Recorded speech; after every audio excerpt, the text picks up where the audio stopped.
২০০২ সালের ১৩ জানুয়ারি মকর সংক্রান্তির আগে সন্ধ্যা রাতে সিঙ্গিছড়া ২ নম্বর বাজারে এটিটিএফ বৈরীদের তপ্ত বুলেটের শিকার হয়েছিল নিরীহ ১৬ জন গ্রামবাসী। আজ এই ১৬ জন নিহত গ্রামবাসীদের শ্রদ্ধা নিবেদন করতে বিজেপি খোয়াই মণ্ডলের উদ্যোগে সিঙ্গিছড়া ২ নম্বর উচ্চ বিদ্যালয়ের মাঠে আয়োজন করা হয় শহীদ স্মরণ সমাবেশ। এই সমাবেশে উপস্থিত ছিলেন রাজ্য বিজেপির সাধারণ সম্পাদক অমিত রক্ষিত, বিধায়ক পিনাকি দাস চৌধুরী, পৌর পরিষদের চেয়ারপারসন দেবাশিস নাথ শর্মা, জেলা কমিটির সাধারণ সম্পাদক সমীর কুমার দাস, মণ্ডল সভাপতি অনুকূল দাস সহ ১৬ জন নিহতদের পরিবারের সদস্যরা। আর ওই কমিউনিস্ট দাঁড়িয়ে আজকে প্রশ্ন করার চেষ্টা করে যে এই রাজ্যে গণতন্ত্র নয়, আমি এই এলাকার বিধায়ক কমিউনিস্টের নেতৃত্বে প্রশ্ন করতে চাই, কোন গণতন্ত্র চান আপনারা?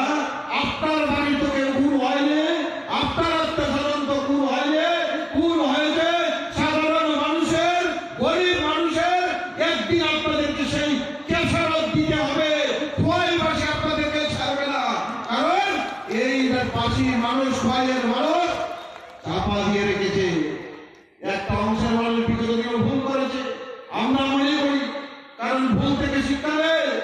গত নির্বাচনেও সেখানটায় বিভিন্ন ভাবে বিভ্রান্ত করে সেই জায়গাটায় জয় নিয়েছে ঠিকই, কিন্তু আমরা চাইছি খোয়াইয়ের মানুষ বিগত দিনের অভিজ্ঞতা নিয়ে এবং আগামী দিন সেই খোয়াইকে শ্রেষ্ঠ জায়গায় এবং সন্ত্রাস মুক্ত করতে হলে যে ভারতীয় জনতা পার্টির নেতৃত্বে যে সরকার চলছে রাজ্যে বা দেশে, সেটা আজকে প্রমাণিত, আইনের মধ্যে পরিষ্কার।